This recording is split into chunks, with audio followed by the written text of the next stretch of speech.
I guess first I would like to thank Kanwal sir over here for obliging to be visiting our office. We are Rekhi blessed, sir, with your presence. And I guess with the aura that you have got, we're going to carry it over for a lifetime. And you have been relentlessly charming every individual in the industry, specifically the IT industry, not just in US with your presence, but globally. What we have seen is that you have been a role model for every individual who is in the IT industry and is looking forward to make a mark as part of an entrepreneurial journey. And you have been there to advise, guide, and take us through all of the bottlenecks, obstacles that come across, and every hurdle that we can imagine or may not even be able to imagine. You have already crossed through. We are pleased to have you over here, sir. With this, I would like to open up for a keynote session with your end. But before that, a welcome address by our Senior Vice President for Operations, Somaya Zudda. So first of all, I would like to express our sincere and immense pleasure and privilege to have Dr. Rekhi sir here to spend some time with us. In fact, I'm not the right person to express about his laurels and credentials, but as a token of information I got about Rekhi sir, I would like to give some brief introduction about him to you. So he is one of the co-founder of TI Global and a pioneer in global entrepreneurship with his groundbreaking approach towards IT industry. And we can call him as one of the dawn of IT industry, started way back in early 80s, moved to US in early 80s. And one of the first entrepreneur to and co-founder of one of the company which was listed in the NASDAQ in mid 80s. So he has really shown he is something like a torchbearer for all of IT industry across the geographies, especially in Silicon Valley. It's not about just about, I don't want to just keep talking about IT part. Above IT part, he is a good human being with a lot of philanthropic activities.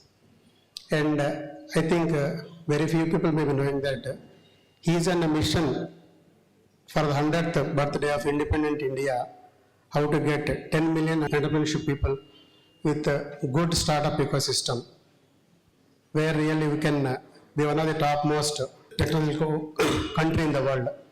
So he is driving all this part and has authored one of the book where he is going to share with us a little bit about that part. The book name is The Groundbreaker. Today we are going to get a glimpse of that book through one of the talks. And not only that, there are many laurels, as I said.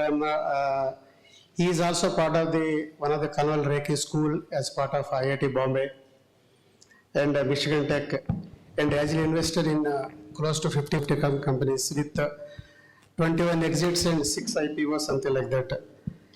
And he is also one of the trusted advisor for key policy makers of Government of India. This is some of the, as I said, this is a tip of the iceberg about his credentials. I cannot speak more than this about his credentials and such a big man. Really, we are immensely grateful to you, sir, for spending some good amount of time with our people. And I think I want to say something about Solix also.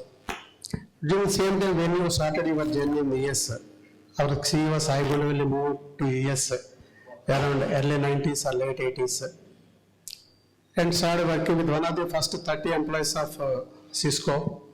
They started his own company, Solix Technologies, established in the US. And that journey is still continuing. Earlier we were more into service-based activities. Later started our journey to be more of a product development company. It's not something about services, it's much beyond that. And all through the journey, close to 20 plus years of Solix product development company. This has been a nice journey for most of the people who are here. We got some of the people sir here with close to 25 years of stay with the Solix company. We got the people still working with us. I've been with this company for 23 years. So these are some of the things, and Sai, as a part of your making more entrepreneurs, Sai has started this journey as an entrepreneur. He is a serial entrepreneur, founded and co-founded many companies, and he is part of your dream of making 10 million entrepreneurs from India. Started his journey with that part, and we are all contributors for his dream of making this company. And also, I can say that some of the people who left us, they started their own ventures, they started their startups, they have done their part as part of a startup ecosystem. That journey is still continuing, and we would like to continue that journey. I would like to leave at this point and ask Dr. Kanwal Rekhi sir to start something about his book and his experiences, because there are many people who have been working with this company. We are into multiple. I don't want to give any pitch about the company Solix, but as such, Solix has started working on many new front areas like drug discovery, pharma industry, healthcare, banking and finance. There are many verticals where Solix is working right now. Maybe a few words from you about the industry and how to become a good leadership. They can contribute for the well-being of the company as well as for their career. That would give some light to all of our employees. I would like to have some of the things from you, sir. Okay, thank you, thank you. So, when I arrived in US in 1967, 58 years ago, the branding of India was very simple. A land of state charmers and land of beggars. You know, it was very entrenched their branding, back then. The people, the Americans who had seen movies, traveled to India, that's what they remembered. And, fast forward, now, the branding has changed a little bit. Now is the branding of an entrepreneurial and technological powerhouse. Nobody talks about India being a land of snake charmers anymore. So people like us who arrived, suffered through a phase of that branding, because all that accrued to us as individuals. There was a presumption, education is not going to be up to snuff, you're not going to be very smart, and the professors, were very, very patronizing towards us. My professor told me, I know you will need extra help. And please don't hesitate to come ask for help. Don't be shy. So, here I am from IIT Bombay. We think we are the best of the best.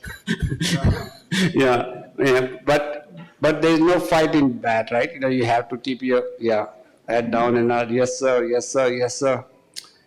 I learned very early on.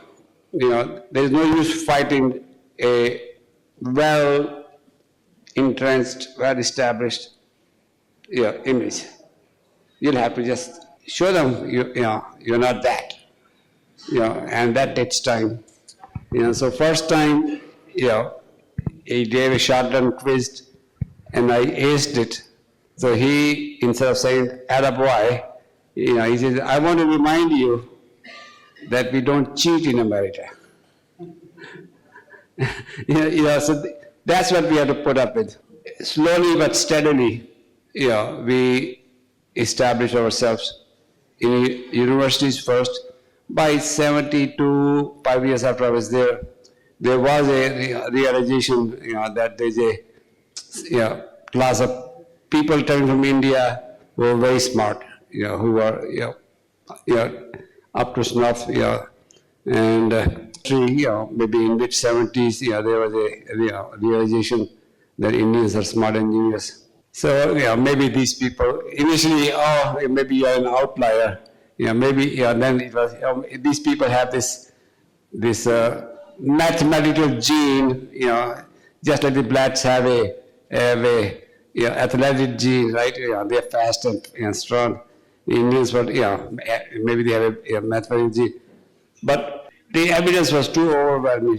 The people coming from north, south, east, west, India, they have all shown great promise. So I'm doing really well as an engineer, getting promotions and building reputation, but no promotions into management.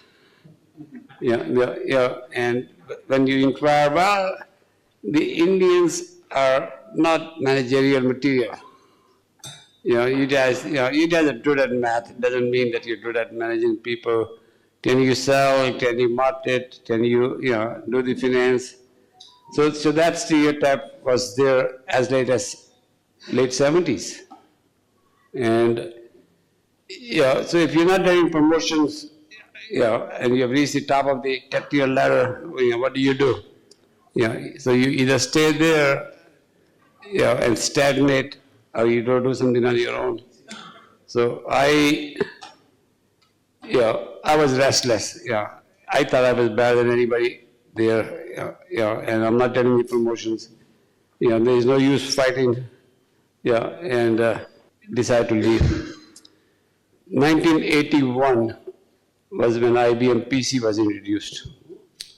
And that changed the world because all of a sudden you have a computer on the desk of people in the company, and they can do things, improve their spreadsheets and word processing. But it was very clear to people, like me, these computers will have to connect to the back-end machines, the mainframes, to the mini computers that companies already have. And it will need networking. And we'll do the networking of all the computers, the company. I had no background in networking myself yet, but I said, I'm a hardware widget. I can do magic with hardware. And I had a friend, he was from BITS Pilani, a PhD from Carnegie Mellon. He was a software widget. So he said, he will write the software, he will write the drivers, he will write. So two of us teamed up, and then a third guy joined us, Dr. Indra Mohan Singh. He was IIT Kanwal graduate and Yale PhD. And he was very polished. He had down to Doon School, in Dehradun. So he became the sales and marketing / CEO. So three of us founded the company. By 79, 80, the hardware design was a dying art. When I started out in 1969 at my first job, we did the hardware design, on a drafting board, T, square, paper, pencil and all that. Using simple building blocks like AND gates, OR gates, NOT gates, flip-flops, the most elemental things. And from there you build up to whatever you need to build up. Then the MSI came, the LSI came, the VLSI came. Nobody could design stuff anymore. And then the computer-aided design stuff started to happen. So by 80, very few people were able to design a complex hardware system from available chips. I was one of them. So I built Ethernet boards. Chips were going to be available in 3 to 5 years, and I built the Ethernet boards for many computers. Multi-bus, IBM PC bus, Unibus, QBus, very quickly. And we got out in the marketplace selling hardware. And so we started the company in 82, April. And by end of 82, we had all the hardware available for sale. 83, 84, we were doing software also, but we got in trouble. Nobody was buying. And my co-founders, CEO in there, got fired by the board, and I became the CEO, interim CEO, as a matter of fact. It's in the stories in the book. And the first thing I said, why aren't people buying our stuff? Don't they need it? And everybody said, yes, they need it. Does anybody, is there a competition which has a better solution than we do? No, there's nobody has a better solution than we do. Have we priced it right? Are we asking for too much money for the value we are delivering? The answer was no. I think that's a pretty reasonable price. So why aren't they buying it? So I asked my team, do people know we have this stuff to sell? And everybody looked around and said, we don't know. And I said, people are not buying because we haven't told them that we have this stuff to sell. And so when I took over as the interim CEO, company was running out of money. And the board was very upset, and the investors were very upset. They had fired the CEO. And they had told me in no uncertain terms, no more money for you guys. You're on your own.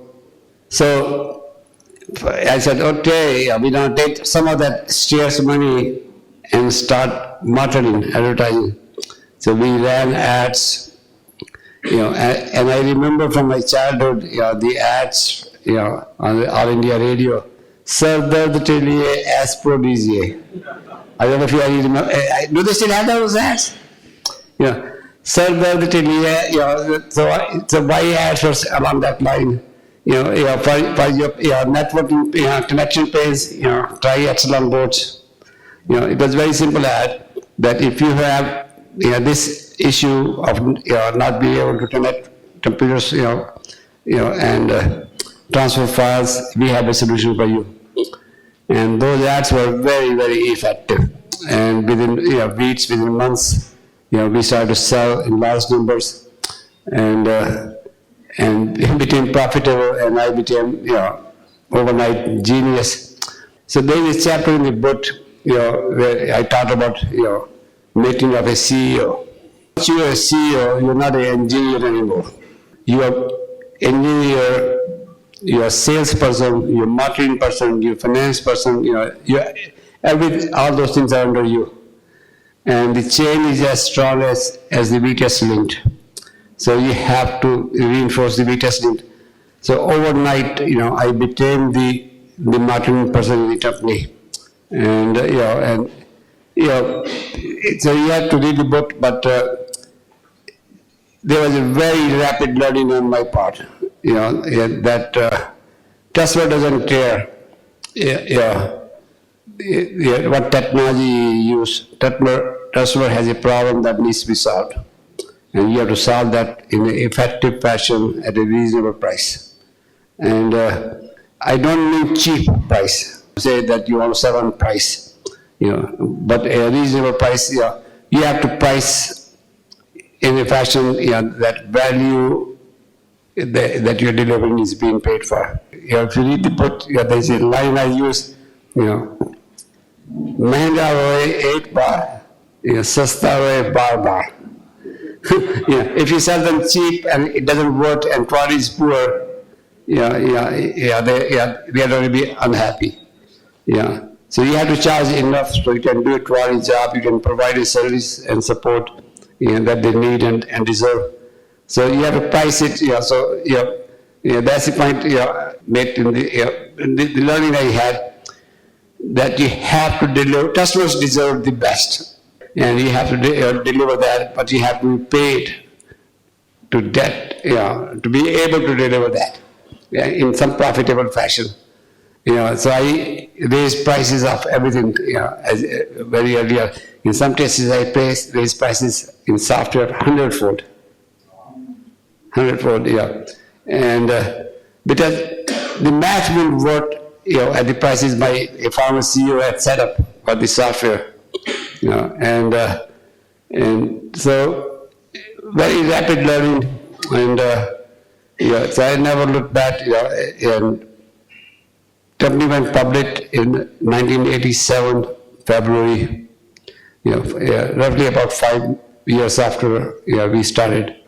Very rapid. So my story is a simple story. I started, we were a refugee family from Pakistan. I was 2 years old when family came over the border in 1947. And it was several years before family was able to settle down in Kanwal, in UP. My schooling was in a Hindi medium, and I was good in math, good in physics, and was lucky enough to get into IIT in 1963, and got put into this high trajectory. The IIT education changed in my life. So I think I want to leave at that, and maybe have Q&A, right? But it's pretty comprehensive. I would much prefer to interact. If people have to ask me things. I was done. Novell went public in '87. Epsilon went public in '87. Novell bought us in 1989, and so I was at Novell for 6 years. I effectively ran Novell for about 4 years. And then I didn't last out because Novell was bigger company, public company, and the board didn't think I could run a large company, become a CEO. So they brought somebody else in, and then I left. And that's when we did the TIE. And I've been on my own since '95, mostly doing mentoring, angel investing, and lately VC investing. Sir, they can have their questions like something, because as I said that he's a mine, he's a knowledge mine in multiple ways. So Kishore, you want to speak something? So first of all, thank you, sir. It's an honor to be here with you.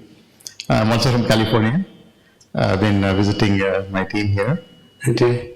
But your mission is really, really exciting, and you've seen a lot of success. You are 1 million entrepreneurs by 100th year. I don't see any, I don't have any question, or I don't have anything in my mind that will come true. Especially with the AI is coming into the picture. I think a lot of new entrepreneurs are coming into the picture. So my question, sir, any other advice in the current market for upcoming entrepreneurs or people who are thinking about becoming entrepreneurs? Any advice will be great, sir. When the British took over India in 1800, by 1804, their conquest of India was fairly complete. India was 25% of the world's GDP. We were the richest, most creative, largest economy in the world. And the British didn't come to India to civilize us. They came here to loot. And that's what they did. So when they left in 1947, India was 2% of world's GDP. Bled us dry. But the tragedy of India didn't stop there. We had the government in India, socialist government. By the time they were done in 1991, India's share of the world GDP was 1%. So even our own government, sort of didn't let us do, become entrepreneurs, do our thing. So in 1991, when we turned the ship around, liberalized, and let things happen, we have started to grow.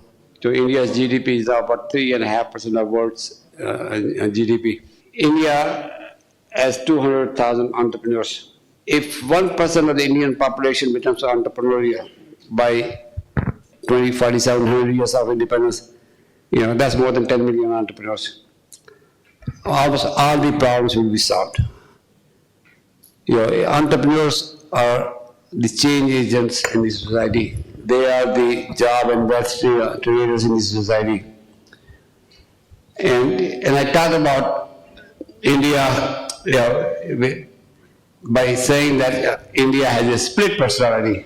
There's India in Hyderabad, Bombay, Delhi, Chennai, Bangalore. But there's India of second, third, fourth tier cities and villages, which is sort of stuck in the mud. Dynamic, modern, confident, metropolitan India. People still living nearly in Stone Age in other India. Things are changing. I don't want to say they are not changing, but they're changing. We need to have young people who get their education at IIT or BITS, Pilani or whatever, go back to their villages, go back to the second, third, fourth tier city, and use the modern technology, use the modern knowledge to solve the local problems. Why is an American 30 times more productive than average Indian? GDP per capita in America is $75,000. GDP per capita in India is $2,500. They're not any smarter than us, definitely not smarter than us. They don't work any harder than us. The issue is, they have entrepreneurs who innovate, apply technology to solve all sorts of problems. An average American farmer, just to give you, in America, 1.5% of the population is in farming. India, that number is over 50%. So when you go back and look, the issue, so my point is that we are behind in applying technology, behind in applying modern things, and younger people have to go back and do it. Go back to your village, use solar, stuff to electrify your village, use solar and battery to the pumps. Electricity has become cheap. How do you apply that to improve the lives of your village? Improve irrigation using drip irrigation system. Use the soil analysis, and GPS. All these technologies are available to entrepreneurs. You don't have to be a unicorn, to make a difference.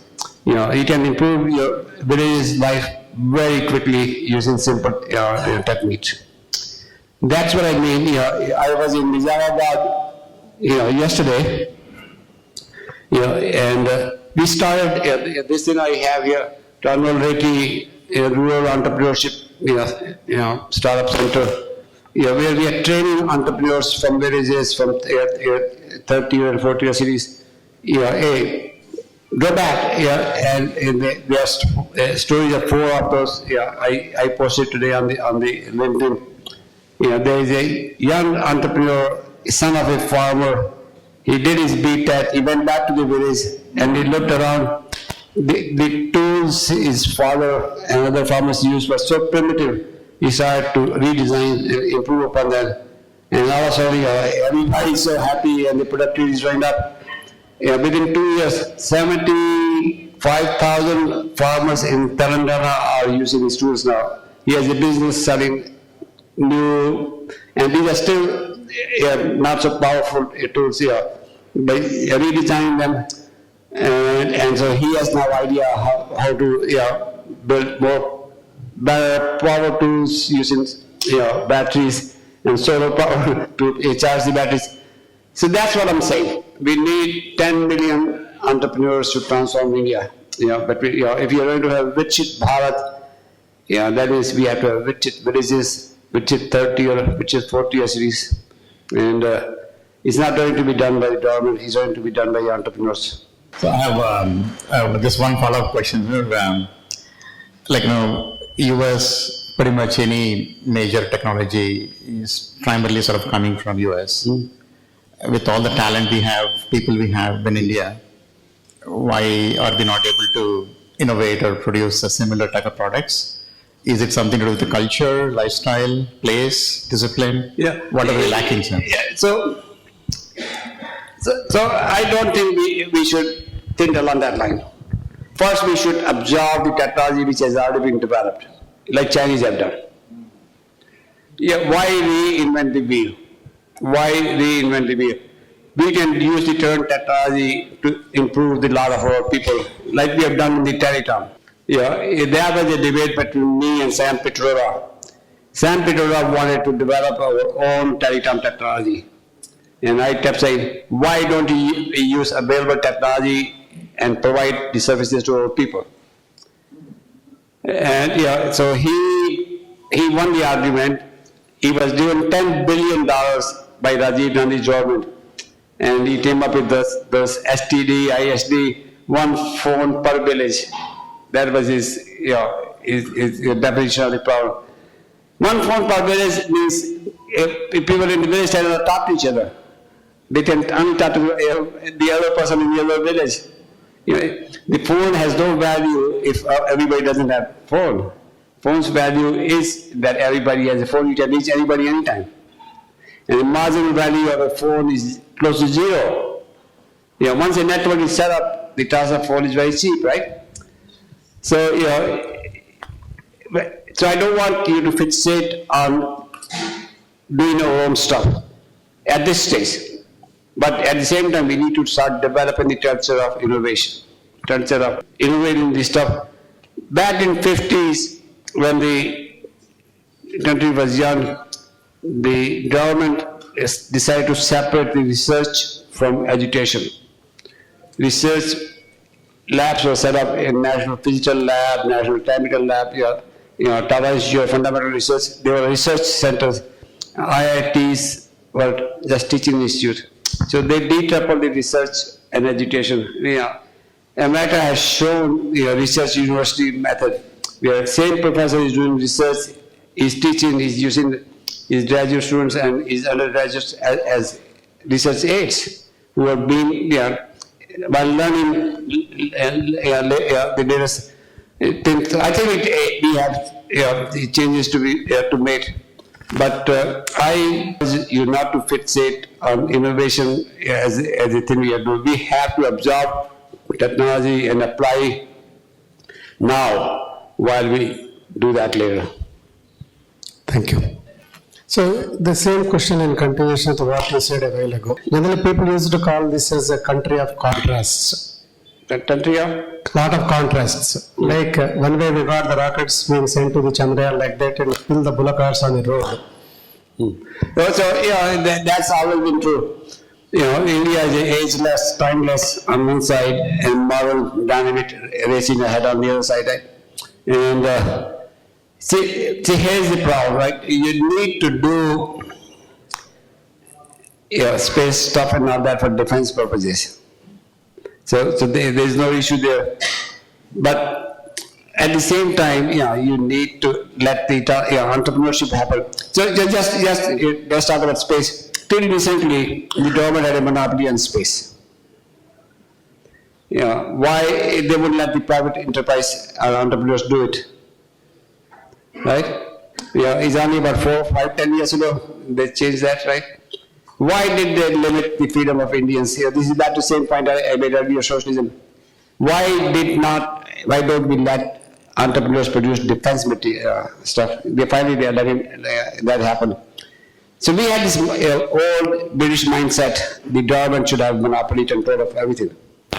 Even when we had our own government, they adopted that approach. That's the reason India's GDP went from 2% of the world's GDP to 1% of the world's GDP from 1947 to 1991.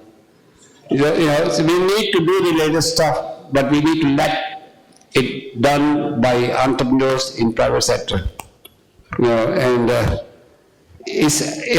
do want to say that things are changing here, but things should change faster. We need to trust our people. We need to put faith in our younger people. That they will do the right thing. They will. They are definitely competitive on the world stage. I mentioned earlier. Indians are among the best and smartest people in the world. We need to let our people achieve their full potential. By becoming entrepreneur. Becoming entrepreneur is a declaration of personal freedom, economic freedom. You are going to take your own destiny in your own hands. And that doesn't mean that you shouldn't work for anybody. Even within the work, you should become innovative, entrepreneurial, ideas. But the ultimate goal has to be, I need to show the world I can do it. And that's what we had to do in America.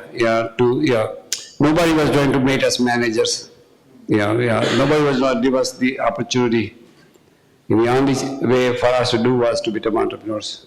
So is it the gap that what you are saying is the gap is between, is it something like an innovation gap or adaptability gap? The both, right? I mean, yeah, we talked about the villages. Yeah, solar power has been around forever. Why haven't we built more? Yeah, why haven't we electrified all the villages?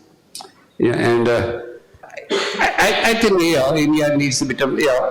Our technology savviness has been to solve America's problem, using our IT force. Nothing wrong with that one, because that's a $300 billion, $400 billion business that pays for the oil imports and all sorts of imports that we need, in machinery imports. So there's nothing wrong, but we haven't used our own technology savviness to solve our own problems yet. And which is the point of making that our entrepreneurs should be asked to do. So thank you for sharing about your journey in 50s and 90s.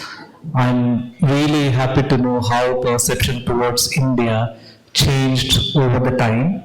And I'm more curious on your 10 million figure, how Indians were perceived as snake charmers to math genius. I'm curious to know how did we arrive at 10 million entrepreneurs' vision in mind, and how it's going to change the future of India if we arrive at it. I'm not a believer in planning a central, one person knowing what the answers are. I'm saying we should unleash our people and take those solve the problems that you find and you see, observe, like the farmer's son.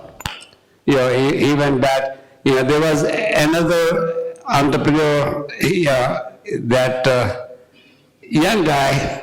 He said he saw his neighborhood dustbins were always overflowing, and nobody was emptying them. And he started looking at that one. Well, the dust is being put into the bin faster than they collect, and nobody knows which dustbin is full. So he came up with a new sensors, where if the dustbin is 3/4 full, calls the sanitation department and says, this dustbin at this location is full, please come and empty it. Some township, in a way, he lives, or they are adopting his technology. The sanitation department now has a way of knowing where the need is. And this guy is only 22 years old. He had just finished his BTEC. So he's seeing a problem he's solving. Whether it's a viable financial problem or not, that's a secondary question. Most people are not entrepreneurial. And only 2% of the population at large succeeds as an entrepreneur. So arts are very poor. So if you don't want to become an entrepreneur, you're rational, because only 1 in 50 chance. But we don't know which 1 in 50 is going to be a winner. Nobody knows who is going to be a winner. So you have to try. So my advice is, you should give yourself a chance and try. If it doesn't work, go get a job. But if you make it work, you're set for life. And that's how it works. If you think you're good, you have to go give it a try. What problem you should solve is up to you. Look around in your village, in your city. And of course, you're looking at the technology, hey, where I can apply this technology to solve problems. So you approach from both sides. And somebody talked about AI. There's a fear that AI will kill all the jobs. I don't believe anything like that will happen. AI will rearrange the world, just as the internet has rearranged the world. The value of the things which were valued before will have less value. Things which were not valued before will have more value. My sense is, by the time we are done, AI will create a lot more job and a lot more wealth, than it will consume. And then, to your point, there is no reason for us to invent our own AI. We try to use the AI to apply it right now. And just like we have done on the internet, we have leapfrogged on the internet. our payment system, our digital stack is ahead of, we did innovate there, right? I wouldn't worry too much. Stuff will happen. We got to adopt technology faster than we used to. So when I was growing up, telephone was a luxury item. It took 7 years to get a line. You applied, it took 7 years to get a phone line. And the technology used in phone was 40, 50 years old. There was no technology update. When the telecom policy, by the way, you read the book, the telecom policy changed because of us. I was personally responsible for the current telecom policy. I worked with Prime Minister Vajpayee and his office, and we recommended, this is what they should do, and we adopted our recommendations, and overnight, the telecom sector got liberalized. On April 1st, 2001, was the new policy went into effect. On that date, there were 1 million mobile phones in India, and there were 17 million landlines in India. 1 year later, April 1st, 2002, there were 83 million mobile phones in India, and there were still 17 million landlines in India. And we know rest is history. Within 5 years, we had almost universal phone coverage. Right now in India, we have more than one phone per person, right? So here was the slogan, sample term of one man, one telephone is a wasteful Western luxury that India can ill afford. I say, you're right, we will have more than one per person. Somebody decides what is luxury, somebody decides what can be afforded, what can afford. What's the basis? Nonsense. It's nonsense. His view of the world. Let the entrepreneurs try in the marketplace. Let the market tell them it's a luxury or a necessity. What is entrepreneurial mindset according to you? How do we identify? Entrepreneur's mindset is very straightforward. I can make it happen. I can do it, and I'm going to show it to them. I am good, I'm smart, I'm going to show it to them.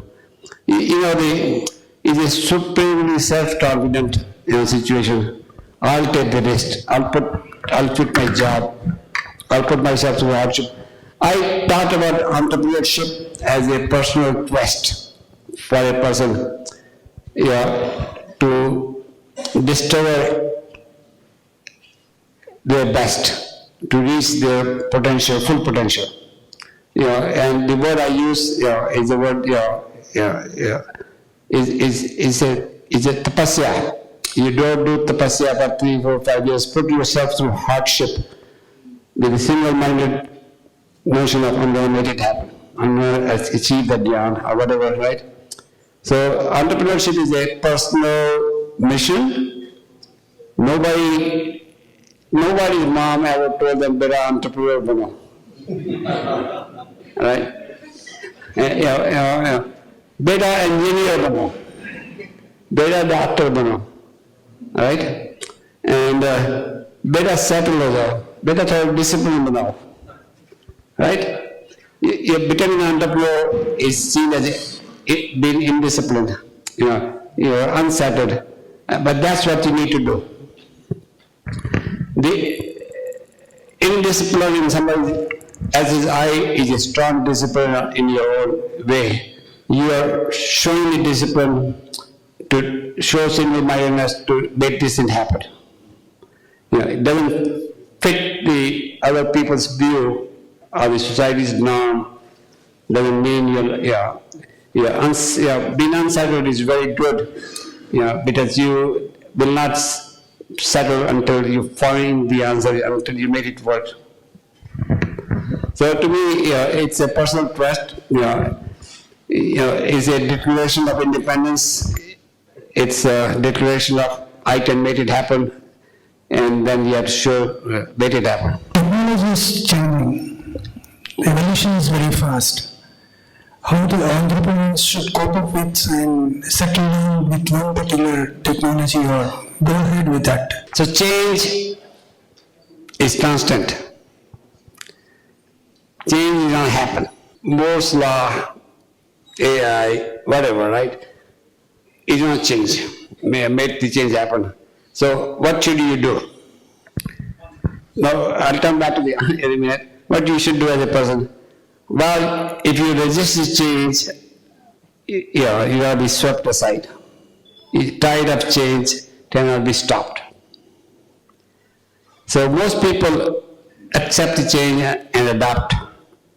And they do well in life. They are employees. They make good choice. The entrepreneurs are the ones who take the technology and force the change.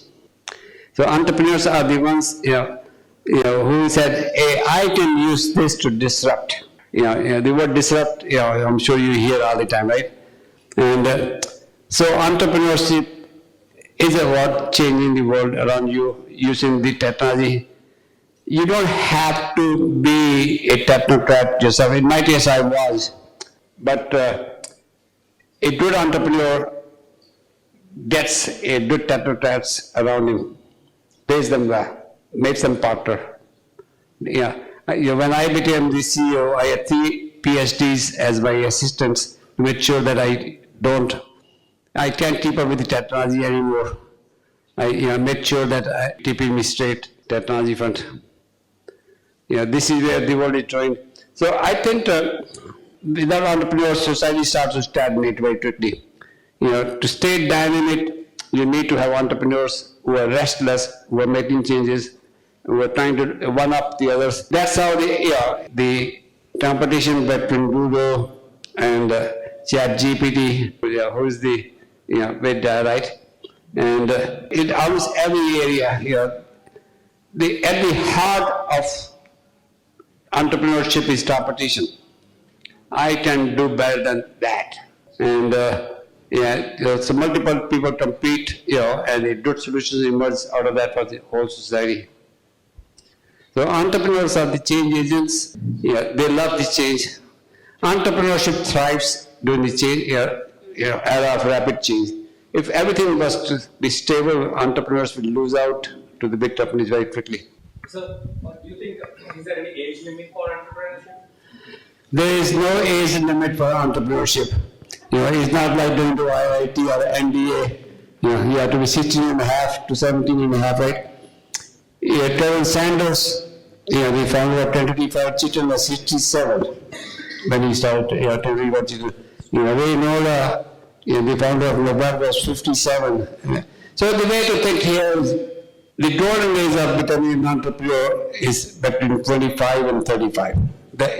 You are young enough, foolish enough, and still not burdened with family's responsibilities, to go try. And you have seasoned somewhat. Your first college graduate, 3, 4, 5 years of seeing the real world. By the time you reach 40, there is a pressure to become a little bit more stable because you have children who need education, and you have to start saving for your daughter's wedding and all that.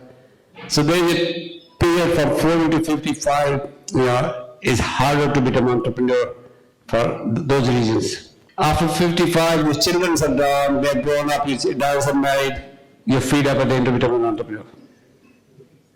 Now you have a lot more experience, you're still young at heart, and that phenomenon happens all the time. At that time, you can team up with somebody in his 20s, where you provide the wisdom, they provide the technology, and you have much better chance of winning, right? But you cannot be stuck in the past. You have to move with the times. So my follow-up question was, what do you think introducing this entrepreneurship in a school? Very good, very good. You are exposing, you are infecting the people with virus early on, and this virus would, even if they don't, become entrepreneurs right away, they've been exposed. they've been exposed to that idea. The notion, I was at this Ram Reddy, but in here in Nizamabad, there was a 2,000 students science fair and competition yesterday. I was there. These are the kids, between 12 and 16, and they are showing stuff, things they have built, and I was very impressed. They're telling you, the problem they are trying to solve. The entrepreneurial mindset is a problem-solving mindset. Sooner you are exposed to that, the better off you are. So my question to you is that you've mentioned that you've been angel investing and VC investing since 90s now. And in that process, you've been investing across multiple companies with multiple exits and some being unicorns, which is amazing mostly. In that sense, all these companies have solved all different kinds of problems. And in that process, in the current market scenario and the current world, the way things are, what do you think is one problem that you wish to see solved, and which problem, according to you and your experience of so many years, has the most financial traction? I don't think there's only one problem that needs to be solved. The millions of problems needs to be solved. Nobody knows which problem will take off and make a bit roughly. Entrepreneurs think the world needs this. They come up with a solution and let the market decide whether it needs it or not. So, a good entrepreneur does his homework. You cannot start with the technology and say, I'm going to use this technology to do something. I think you need to go the other way. You start to look at what the world needs, what a customer needs, what your employer, where you are doing wrong, what your business needs, but identify a problem and supply a solution using technology. Rather than start from technology out. You should come from outside in. That's the problem I want to solve, because when you identify a real world's problem, you will have a really set of customers. When you come up with a solution for a problem yet to be identified, you don't have to do a lot of missionary work. I had the solution. Do you have that problem or not? The other way around, you sell that till you ask for easier. If you identify a problem, the customer says it's easier to sell them a solution to that problem, right? I was talking in the beginning of the introduction that we have been working with multiple products and services, IT, AI, all those things, solving the enterprise and other problems. There is other side of the Solix also, which is something like Touch a Life, which is a kind of our CSR initiative, where we've been working on ecosystem, Touch a Life ecosystem, work with something like TAL hospitals, TAL radio, TAL giving. And one of the key things is promoting the social entrepreneurship, organizing through some of the TAL events. So that is another part of the thing that Solix is very actively working with. So probably we can contribute something to the mission of 10 million entrepreneurs by 2047 through our initiatives in terms of social entrepreneurship with 10 kids, etc. The only problem I have with social entrepreneurs is sometimes that it's not scalable. A entrepreneurial solution has to be self-sustaining. If it starts to work, it should produce more value, more worth to plow back. If you have to ask for CSR money, all the time. I see getting CSR money to debt growing to start. Any viable solution out there has to produce more than it consumes. Otherwise, it's not viable, right? And so when I talk to the entrepreneurs, I will give you the money, like we are doing this strategy, the social entrepreneurship work, where I am funding along with a few other people to get started. But their job is to produce entrepreneurs who will support them. It might take, startup capital issue versus a sustaining issue. So I like the idea of social entrepreneurship. Hey, let's use the easy, cheaper money, noble money. But eventually, to self-sustain, to scale up, it has to become a wealth-producing activity. So I include the social entrepreneurship in that 10 million number when I talk about that.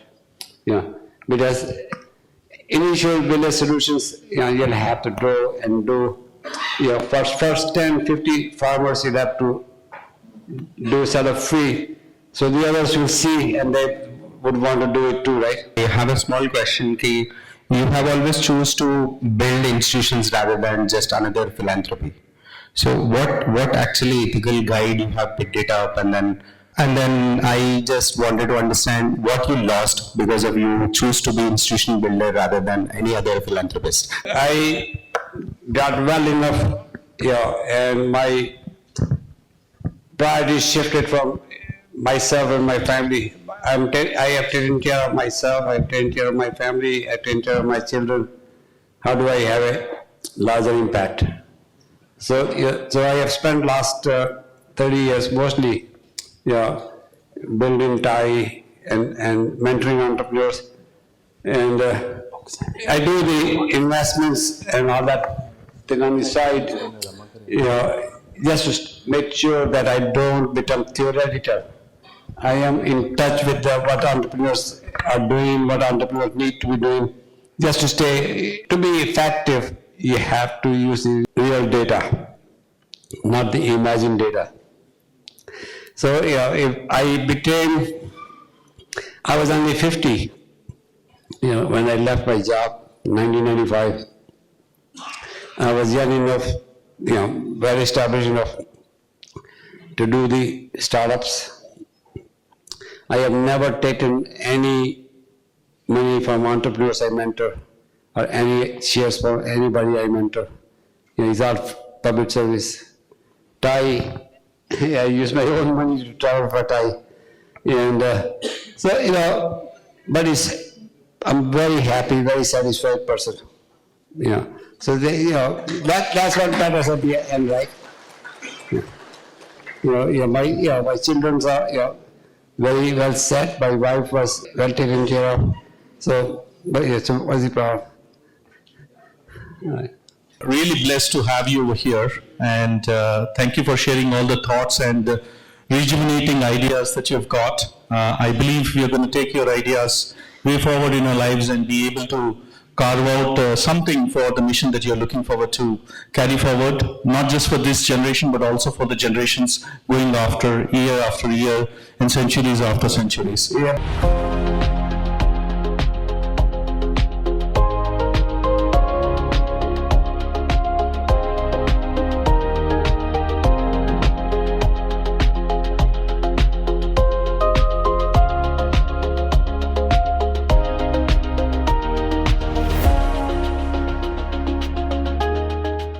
To get the honor of being the commodity sir over here, Kanwal over here, and blessing us all with his energy. I guess we're going to take back his energy for generations together, not just keep that energy with us, but also for the generations to come. Thank you very much, sir. Isel.